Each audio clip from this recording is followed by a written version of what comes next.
All India Radio presents Morning News.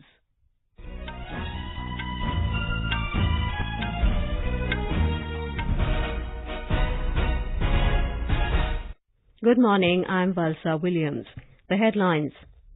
Prime Minister Narendra Modi and South Korean President Moon Jae-in to hold delegation-level talks in New Delhi today. Manufacturing sector records robust growth in fourth quarter of last fiscal, says RBI. Asian Development Bank approves $503 million project of lining of Son Canal in Bihar. India and China agree to reduce tariffs on Chinese imports of Indian medicines. David Sharan and Artem Sitak reach quarterfinals of men's doubles in Wimbledon tennis, and in FIFA World Cup, France to face Belgium in the first semi-final today.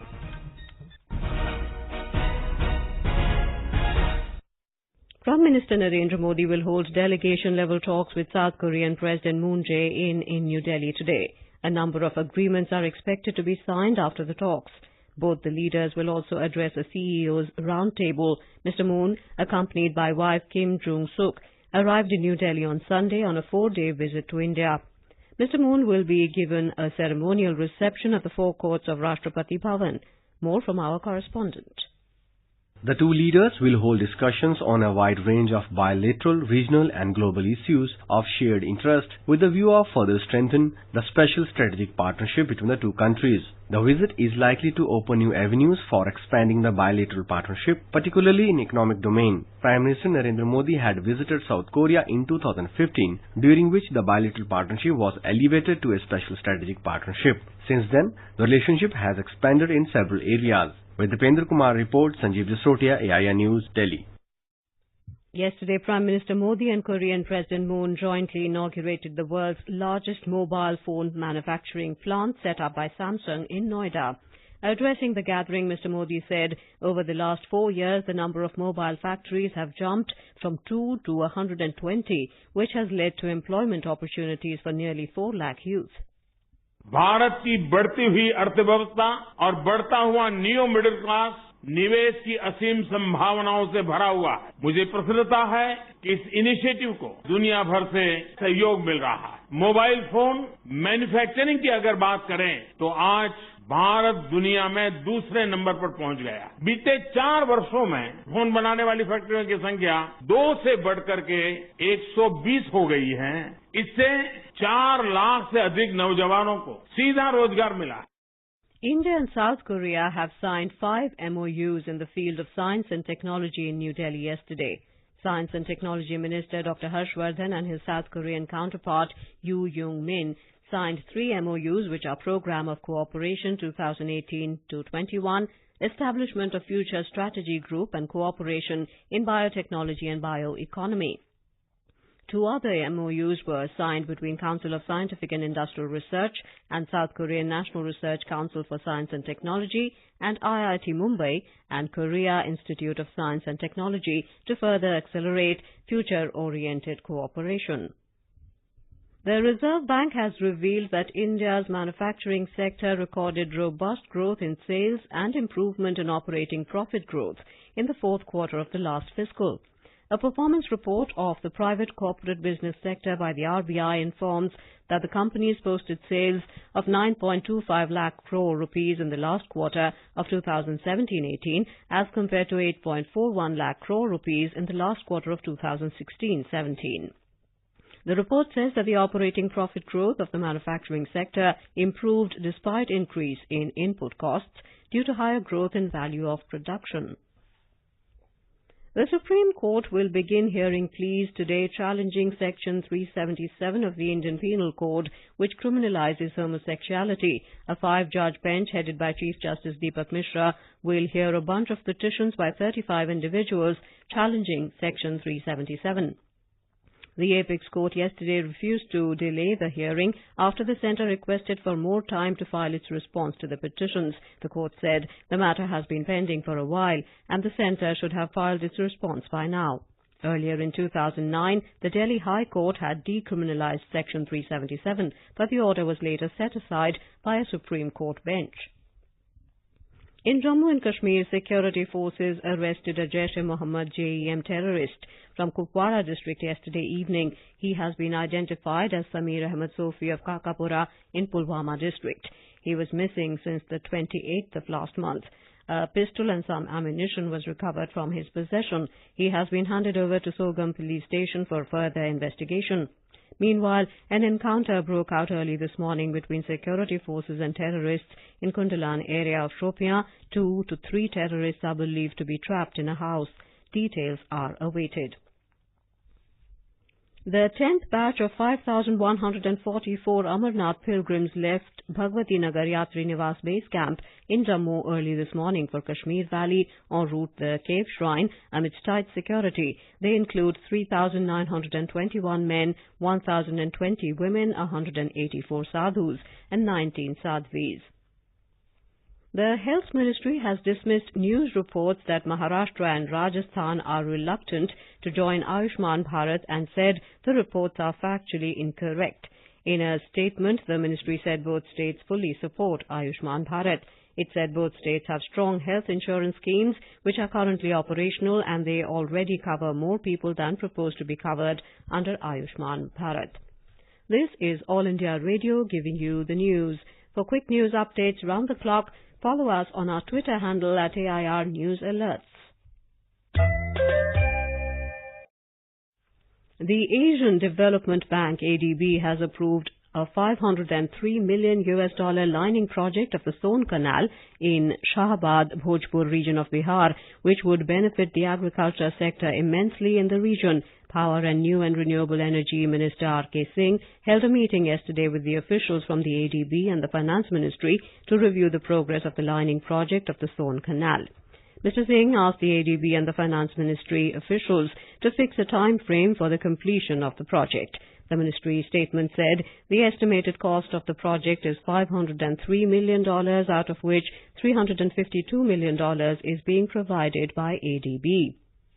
In Telangana, the ongoing multi-directional efforts for increasing farmers' income have gained momentum, with the central government recently increasing the minimum support price MSP for several crops like paddy, pulses and even for oilseeds and cotton, while the sowing activity is still vigorously underway.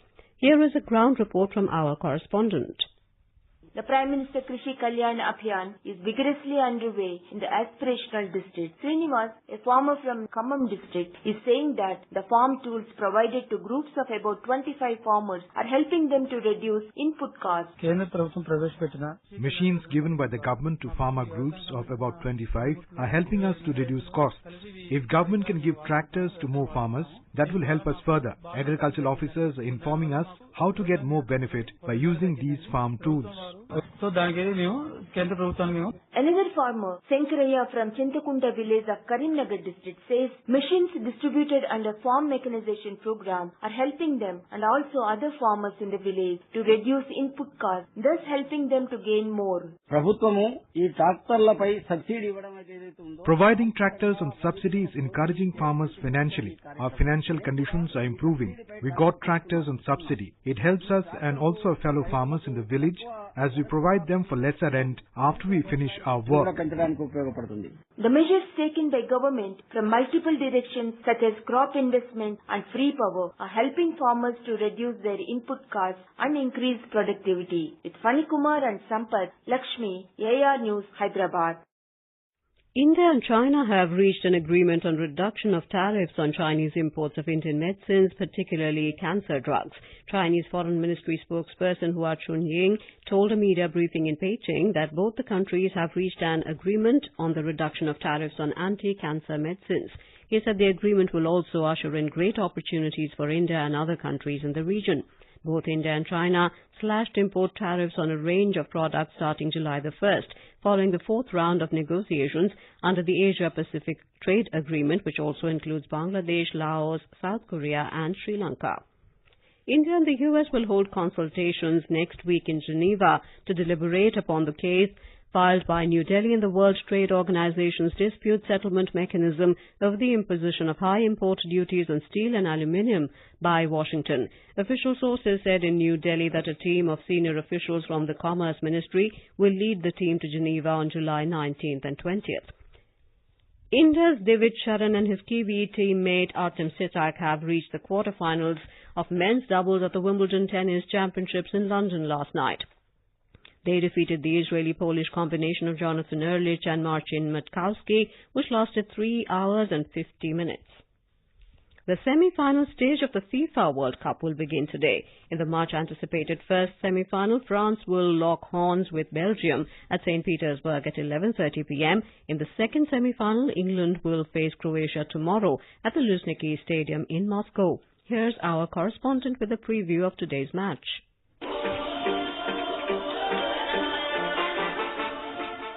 France will play their 6th World Cup semi-final today, whereas Belgium reached last four stage for the second time. France won 2 World Cup semi-finals and clinched the title once in 1998. Belgium's only previous World Cup semi-final ended in a defeat to Argentina in 1986. France have won all 3 previous meetings with Belgium at major tournaments, including 2 World Cup encounters. This will be the 74th encounter between the two sides, with Belgium winning 30 and France 24, while 19 games ended in draw.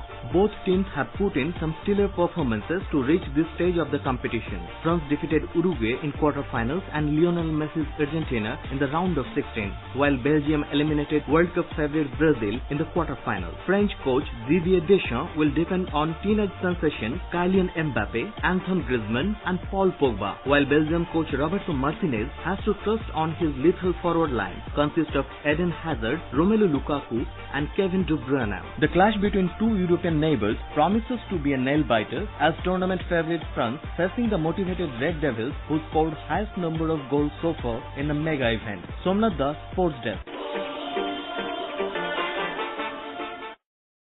And now for an overview of today's newspapers, it's over to Anuja Kumar. Thank you, Valsa. Nirbhaya killers to hang as Supreme Court upholds death sentence is the lead in most papers. No rethink on death penalty for Nirbhaya killers, says SC, is the Times of India headline. The Hindustan Times writes, SC puts December 16th rapists step closer to gallows. PM, South Korea President, opened world's largest mobile factory in Noida, reports the Tribune. World's largest phone factory, a Make in India feat, the pioneer quotes PM Modi. Farming in India unprofitable for nearly 2 decades, the Hindustan Times cites a global study, adding obsession with keeping food prices low to blame. Will give jobs to drug survivors, the Tribune quotes Punjab Health and Family Welfare Minister Brahm Mohindra. 2 Park satellites launched by China concern India, reports the DNA, as China launched 2 remote sensing satellites for Pakistan on Monday. Boris Johnson quits. May government in turmoil, notes the Asian Age, as the British Foreign Secretary followed Brexit Minister David Davis in resigning over British PM Theresa May's master plan for Britain's future outside the European Union. Policemen told to arrest potbellies, lose weight or face action. Personnel of the Karnataka State Reserve Police told to choose between keeping their jobs and their potbellies, notices the Hindu on its front page. And finally, Railways toilet trains itself to deal with India's water habits, to install vacuum toilets to limit water use on trains, states the Hindu business line, as the Indian Railways has become the first public transporter in the world to install bio-toilets on a massive scale. And with that, it's back to you, Valsa. Thank you, Anuja, for a look at today's newspapers. And now, before we end the bulletin, the headlines once again. Prime Minister Narendra Modi and South Korean President Moon Jae-in to hold delegation-level talks in New Delhi today. Manufacturing sector records robust growth in fourth quarter of last fiscal, says RBI. Asian Development Bank approves $503 million project of lining of Son Canal in Bihar. India and China agree to reduce tariffs on Chinese imports of Indian medicines.